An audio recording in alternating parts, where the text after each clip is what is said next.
Good day to all. வாங்க மேக்ஸை புரிஞ்சு படிப்போம்.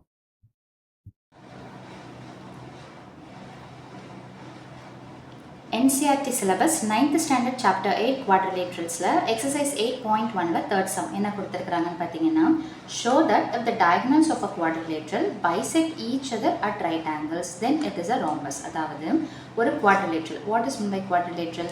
4 சைட்ஸ் இருக்கக்கூடிய எந்த ஷேப்பாக இருந்தாலும் அதை நம்ம குவாட்ரிலேட்ரல்னு சொல்லலாம். இப்போ அந்த குவாட்ரிலேட்ரலுடைய டயகனல்ஸ் பைசெக்ட்னா ஈக்குவலாக அந்த 90 டிகிரியில் இந்த மாதிரி கட் பண்ணுது அப்படின்னா அந்த டயக்ராம் என்னவா இருக்கும்னு பார்த்தீங்கன்னா ராம்பஸாக இருக்கும். இதை தான் நம்ம ப்ரூவ் பண்ணணும்.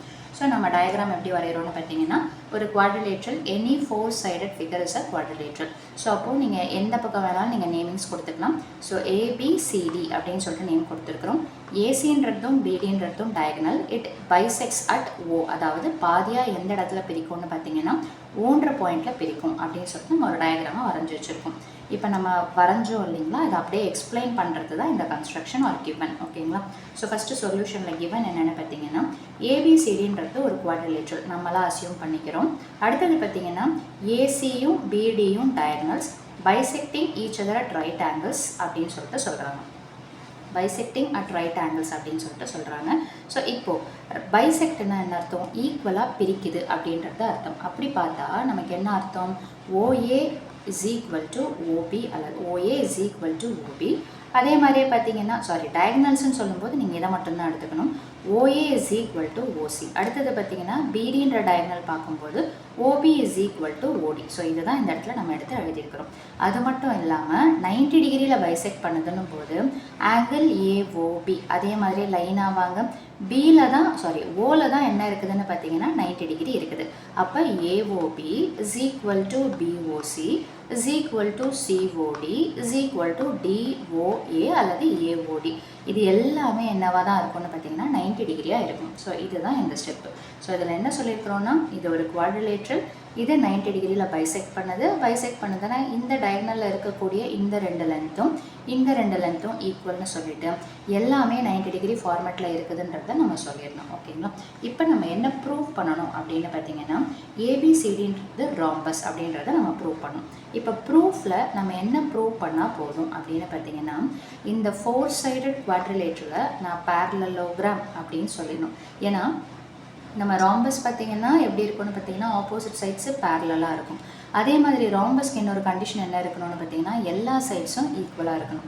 ஸோ நான் பேரலோகிராம்னு சொல்லணும், அதே மாதிரி எல்லா சைட்ஸும் ஈக்குவலாக இருக்குதுன்னு நான் சொல்லணும். ஓகேங்களா? ஸோ அது ரொம்ப சிம்பிள், ஈஸியாக முடிஞ்சிடும். எப்படி எடுத்துக்கலான்னு பார்த்தீங்கன்னா, ஃபஸ்ட்டு இந்த ரெண்டு ட்ரையாங்கிள் நீங்கள் எப்படி வேணாலும் ஸ்டார்ட் பண்ணிக்கலாம். நம்ம இப்படி போகிறோம்னு வச்சுக்கோங்க. ஸோ இந்த ட்ரையாங்கிள் எடுத்துக்கிறோம். ஸோ அப்போ இந்த ட்ரையாங்கிள் பேர் என்ன இருக்குதுன்னு பார்த்தீங்கன்னா AOD. அதே மாதிரி இந்த ட்ரையாங்கிள் என்ன இருக்குதுன்னு பார்த்தீங்கன்னா DOC அல்லது COD. ட்ரையாங்கிள்னு சொல்லும்போது நீங்கள் நேமிங்ஸை எப்படி வேணாலும் முன்ன பின்னு சொல்லிட்டு ஷஃபல் பண்ணிக்கலாம். ஆங்கிள்னு சொல்லும்போது தான் கரெக்டாக சென்டராக இருக்கிறத பார்த்து நீங்கள் சொல்லணும். ஸோ இப்போ பார்த்தீங்கன்னா இன் triangle AOD and triangle COD. So இங்கே தனியாக எடுத்து வரைஞ்சிருக்கிறோம். இதில் நமக்கு ஃபஸ்ட்டு பார்த்தோன்னே என்ன தெரியுது? ஓஏவும் ஓசியும் ஈக்குவல். என்ன ரீசன் அப்படின்னு பார்த்தீங்கன்னா, டயகனல்ஸ் பைசெக்ட் ஈச் அதர் அப்படின்னு சொல்லிட்டு இருக்குது. So diagonals bisect each other. ஓகேங்களா? டயகனல்ஸ் பைசெக்ட் ஈச் அதர்ன்றதுனால இந்த ரெண்டு ஆங்கிள்ஸும் ஈக்குவலாக இருக்குது. ஸோ அதே மாதிரி பார்த்தீங்கன்னா இந்த AODயும் அதே மாதிரி COD இந்த ஆங்கிள் இருக்குது பார்த்தீங்களா, இதை நம்ம என்ன சொல்லியிருக்கிறோம்னு பார்த்தீங்கன்னா 90 டிகிரின்னு சொல்லிட்டு சொல்லியிருக்கிறோம். இது எப்படின்னு பார்த்தீங்கன்னா, அந்த இடத்துல ஒரு கான்செப்ட் சொன்னோம் இல்லைங்களா, பைசெக்ட் பண்ணுதுன்னா அந்த ஆங்கிள்ஸ் எல்லாமே என்னவாக தான் இருக்கும்னு பார்த்தீங்கன்னா 90 டிகிரி. ஸோ இது கிவன், இது நம்மளாம் எதுவும் எழுதல, கொஸ்டினில் கொடுத்துருக்கிறத வச்சு தான் இந்த ஆங்கிள் 90 டிகிரின்னு சொல்லிட்டு ஈக்குவல்னு சொல்லிட்டு எடுத்து எழுதுகிறோம். ஓகேங்களா?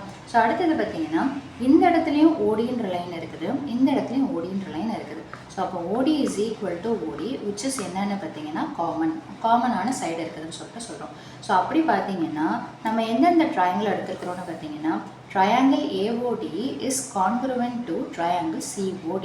எப்படி? ஒரு சைடு ரெண்டு சைடு ஒரு ஆங்கிள். அப்போ சைடு கிரைட்டீரியன் படி இந்த ரெண்டு ட்ரையாங்கிளும் என்னன்னு சொல்லலாம்னு பார்த்தீங்கன்னா கான்க்ருவென்ட் அப்படின்னு சொல்லிட்டு சொல்லணும். அப்போ corresponding parts of the congruent triangle are always equal. எந்த ரெண்டு சைடை சொல்லிட்டோமோ அதை விட்டுடுங்க. அது போக இந்த ட்ரையாங்கிளில் சொல்லாத சைடு என்னென்னு பார்த்தீங்கன்னா AD, இதில் சொல்லாத சைடு என்னென்னு பார்த்தீங்கன்னா CD. அப்போ கண்டிப்பாக என்ன இருக்கும்? AD is equal to CD. So இதை ஈக்குவேஷன் 1ன்னு வச்சுக்கோங்க. இப்போது நம்ம இந்த 2 ட்ரையாங்கிள் எடுத்த மாதிரி சிமிலர்லி இந்த 2 ட்ரையாங்கிள் எடுத்திங்கன்னா 2 சைடு ஈக்குவலாக வரும். அதே மாதிரி இந்த 2 ட்ரையாங்கிள் எடுத்திங்கன்னா சிமிலராக ஈக்குவலாக வரும். ஸோ அதை நம்ம சிமிலர்லி அப்படின்ற ஒரு வார்த்தையை போட்டு முடிச்சிடலாம். Similarly we can prove that என்ன அப்படின்னு பார்த்தீங்கன்னா AD is equal to CDன்னு போட்ட மாதிரி ADயை ABக்கு ஈக்குவல்னு சொல்லலாம். CD அதாவது மீதி என்னென்ன டேர்ம்ஸ் மீதி இருக்குது அப்படின்றத நம்ம பார்த்துக்கணும். ஸோ அப்போது AD நம்ம ஆல்ரெடி என்ன சொல்லிட்டோம், ADCDயை நம்ம சொல்லிட்டோம் ரைட்டுங்களா. அப்போ மீதி பேலன்ஸ் என்ன இருக்குதுன்னு பார்த்தீங்கன்னா இப்போ சொன்னது பார்த்தீங்கன்னா ADயும் CDயும் ஈக்குவல்னு சொல்லிட்டோம். அடுத்தது நம்ம என்ன சொல்லலாம், AD AB அதே மாதிரியே பார்த்தீங்கன்னா CD BC. ஸோ இந்த மாதிரி எல்லாத்தையுமே நம்ம என்ன சொல்லலாம்னு பார்த்தீங்கன்னா சிமிலர்லி அப்படின்ற ஒரு வார்த்தையை போட்டு சொல்லிடலாம். ஸோ இப்போ இதை நம்ம எல்லாத்தையும் லிங்க் பண்ணும்போது என்ன ஆகிடுது, ADன்றது CDக்கு ஈக்குவல், ADன்றது CDக்கு ஈக்குவல், CDன்றது BCக்கு ஈக்குவல், அந்த மாதிரி போய்கிட்டே இருக்கும் ஓகேங்களா. ஸோ அதே மாதிரி ADன்றது ABக்கும் ஈக்குவல். ஸோ ஆக மொத்தம் பார்க்கும்போது AB is equal to BC is equal to CD is equal to AD. இந்த 2 ஈக்குவேஷன்ஸையும் அதாவது இந்த 3 ஈக்குவேஷன்ஸையும் நீங்கள் லிங்க் பண்ணி பார்க்கும்போது உங்களுக்கு என்ன கிடைக்கும்னு பார்த்தீங்கன்னா எல்லா சைட்ஸும் எல்லாத்துக்கும் ஈக்குவலாக இருக்கிற மாதிரி இருக்கும். ஸோ அப்படி பார்க்கும்போது 4 சைட்ஸ் அதாவது AB BC CD AD இது எல்லாமே ஈக்குவலாக இருந்ததுன்னா 4 sides equalன்ற கான்செப்ட் படி நம்ம இதை என்னன்னு சொல்லலாம்னு பார்த்தீங்கன்னா the given is a rhombus அப்படின்னு சொல்லிட்டு சொல்லலாம். ஸோ அவ்வளோதான் இந்த சம்மோட சொல்யூஷன். மீண்டும் அடுத்த பதிவில் வேறொரு டாப்பிக்கோட சந்திக்கிறோம். வீடியோ பயனுள்ளதாக இருந்ததுன்னா மறக்காமல் லைக் பண்ணுங்கள், ஷேர் பண்ணுங்கள், சப்ஸ்கிரைப் பண்ணுங்கள். தேங்க்யூ.